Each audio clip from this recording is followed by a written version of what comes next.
Kami sumasamba sa iyo at gumagalang sa krus mo na kaligtasan ng mundo.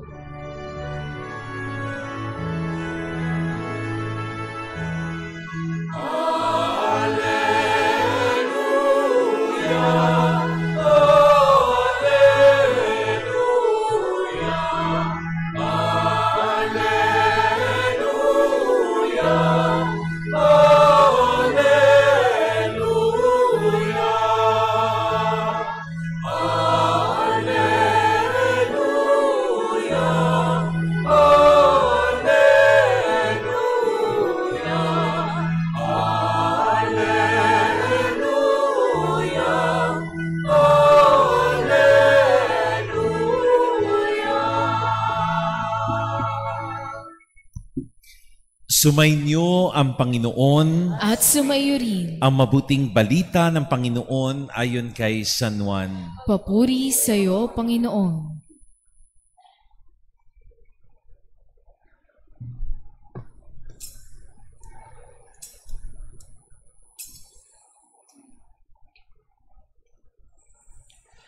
Noong panahong iyon, sinabi ni Jesus kay Nicodemo, walang umakyat sa langit kundi ang bumaba mula sa langit, ang anak ng tao. At kung paanong itinaas ni Moises ang ahas doon sa ilang, gayon din naman kailang itaas ang anak ng tao, upang sinumang sumampalataya sa kanya ay magkaroon ng buhay na walang hanggan. Gayon na lamang ang pag-ibig ng Diyos sa sanlibutan, kaya ibinigay niya ang kanyang bugtong na anak, upang sumampalataya sa kanya ay hindi mapahamak, kundi magkaroon ng buhay na walang hanggan.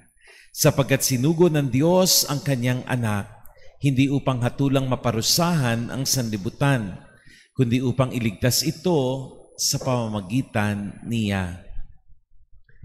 Mga kapatid, ang mabuting balita ng ating Panginoon. Pinupuri ka namin, Panginoong Jesucristo. Magsiupo po ang lahat. Ngayon po ang dakilang kapistahan ng mahal na poong Jesus Nazareno.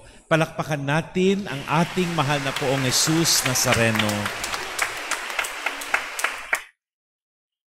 Sa Pilipinas ay natatangi ang ating pagpaparangal sa mahal na poong Jesus Nazareno. Sa katunayan, umaabot sa milyon-milyong deboto ang patuloy na nagpaparangal sa Kanya tuwing ika-9 ng Enero. Sa Pilipinas, binigyan tayo ng natatanging pagbabasbas upang nang sa gayon, ang lahat ng mga taong deboto ng mahal na poong Jesus Nazareno ay makapagdiwang na natatanging misa para sa Kanya. Alam natin kung gaano karami ang mga taong sumasama sa traslasyon taon-taon. Alam natin kung gaano karaming tao ang pumupunta sa Quiapo tuwing Biyernes upang nang sa gayon maparangalan ang mahal na poong Jesus Nazareno. Kaya sa ating diocese din, sa ating katedral, tayong lahat kasama ang iba't ibang mga parokya ay masayang nagdiriwang sa araw na ito ng kanyang kapistahan. Marami ang nagtatanong, bakit ba madaling makaugnay ang mga Pilipino sa imahen ng mahal na poong Jesus Nazareno? What is in the image of the Black Nazarene that people can easily relate with? Ang bilis-bilis nating makaugnay. Kapag nakita pa lang natin ang imahen ng mahal na poong Jesus Nazareno, hindi maaari na hindi mahatak ang mga Pilipino sa Kanya. At lumabas sa isang pag-aaral na ito ay dahil sa bitbit na krus ng Nazareno. Ang mga Pilipino ay madaling makaugnay sa imahen ng mahal na poong Jesus Nazareno sapagkat siya'y may bitbit na krus. At ang krus na ito ay simbolo din ng binibitbit ng bawat isang Pilipino na paghihirap, na pagsubok na kanyang pinagdaraanan. Kaya nga mga kapatid, alam natin na sa imaheng ito ni Kristo, ang Diyos na meron tayo ay Diyos na hindi namuhay ng isa lamang maranya. He was not a princely character in a fairy story. Hindi ganoon ang Diyos na bumaba sa atin, na pagkatapos niyang bumaba sa lupa, siya ay pagkataas-taas at siya ay hindi malapitan ng mga tao. In fact, the God who has been with us is the God who has really accompanied every man in this world. Sinamahan niya talaga ang bawat tao.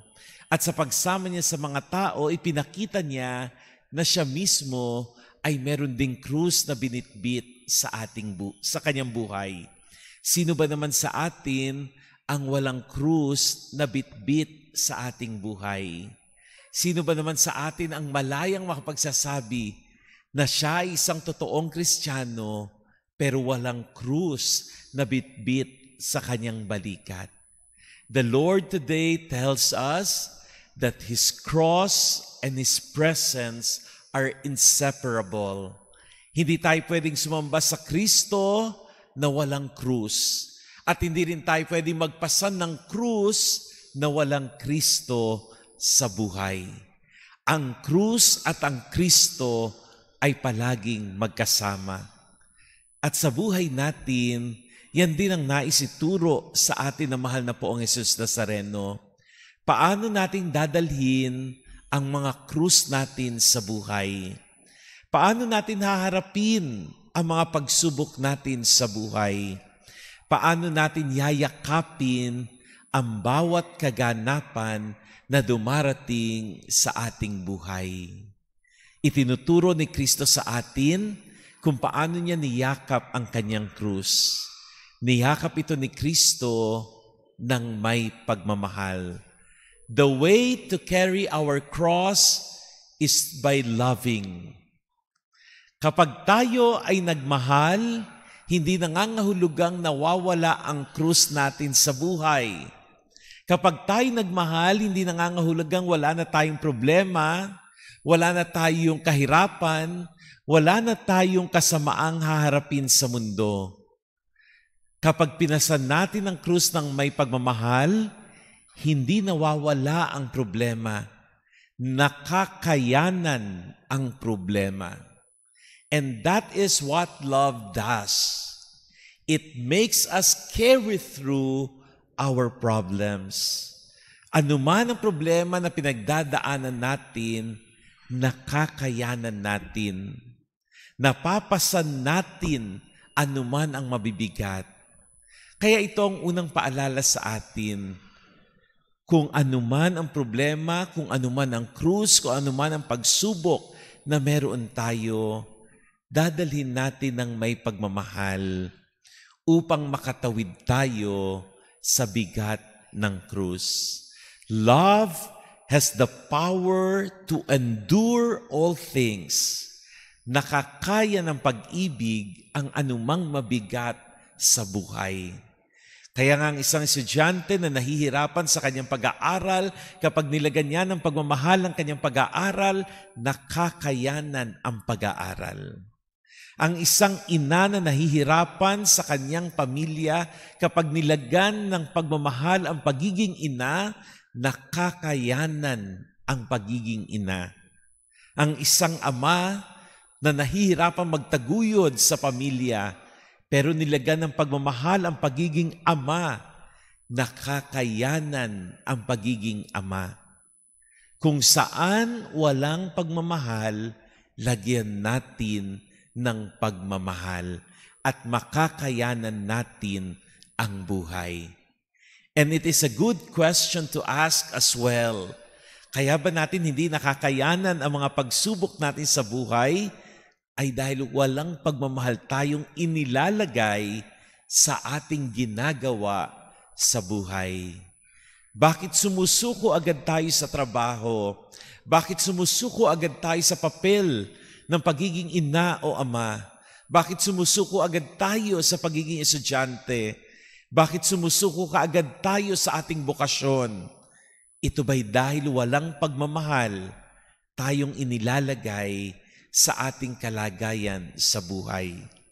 Tandaan natin na kung gusto nating makayanan ang bawat krus ng buhay, lagyan natin ng pagmamahal. Ikalawa, narinig natin sa ating unang pagbasa kung paanong ang mga Hudyo ay lumalaya na sa kamay ng mga taga-Ehipto. At ang sabi dito, noong mga araw na iyon, nainip ang mga tao sa pasikot-sikot nilang paglalakbay. They were liberated from the slavery, from the hands of the Egyptians. And then suddenly, nainip sila sa kanilang paglalakbay. At ano ang ginawa nila? Nagreklamo sila kay Moises. Mga kapatid, sa pagharap natin sa krus, hindi maaaring reklamo ang bitbit natin. Bagamat kadalasan, ito ang naririnig natin kapag tayo humaharap sa pagsubok ng buhay. Kapag nagbitbit na tayo ng krus, tinatanong natin, mahal pa ba ako ng Diyos? Ano kaya ang balak ng Diyos sa akin?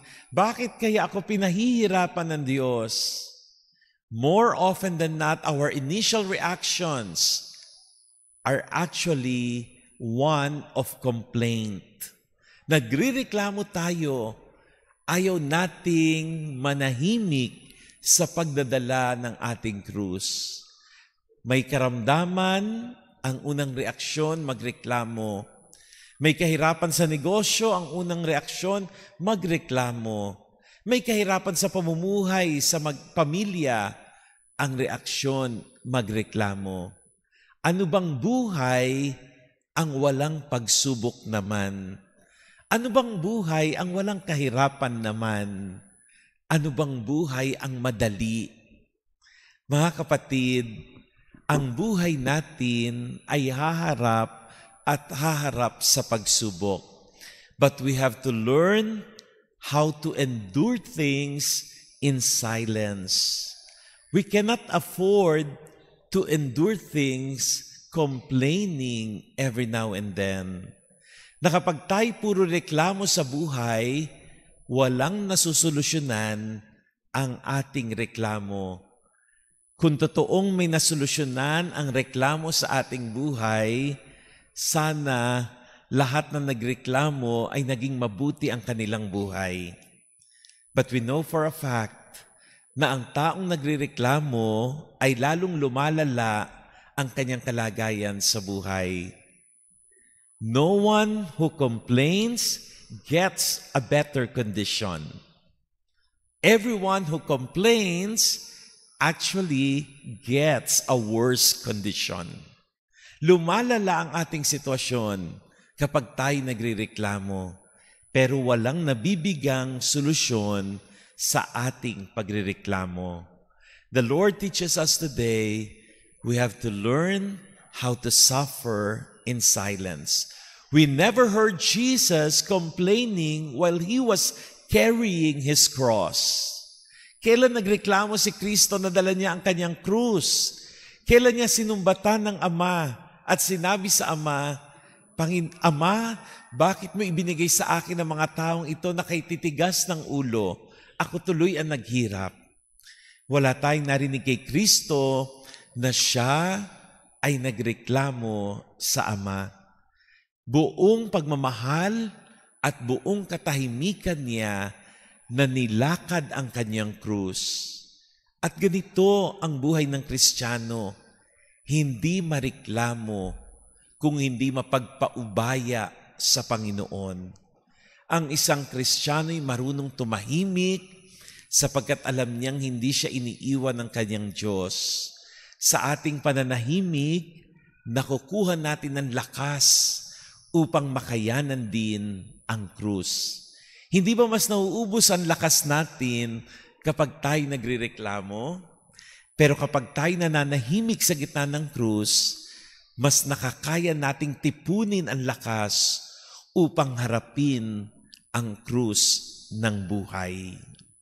At panghuli, ang krus ni Kristo ay paalala sa atin na sa tuwing tayo ay magdadala ng ating krus, pwede natin itong ialay sa Panginoon upang makayanan natin. Ang bawat krus ay may halaga kung iaalay natin sa Diyos. Our cross has a redemptive value. May silbi ang kahirapang pinagdaraanan natin kung matututunan nating ialay sa Panginoon. Dahil sa bawat pag-aalay natin, nadadalisay tayo sa ating buhay. Nalilinis ang ating puso, nalilinis ang ating isip, nalilinis ang ating hangarin sa tuwig tayo ay nagbibitbit ng ating krus ng may pag-aalay. Mga kapatid, nang nilikha ng Diyos ang mundo, gumamit lamang siya ng salita. Magkaroon ng liwanag, magkaroon ng araw, magkaroon ng ibon, magkaroon ng dagat. It did not cost God anything to create the world. Pero nang iligtas niya ang tao, naging kabayaran ng kanyang pagliligtas ang kamatayan ng kanyang anak sa krus. Mga kapatid, may kabayaran na nangyari. Ipinalit ng Diyos ang kanyang sarili para maligtas ang tao.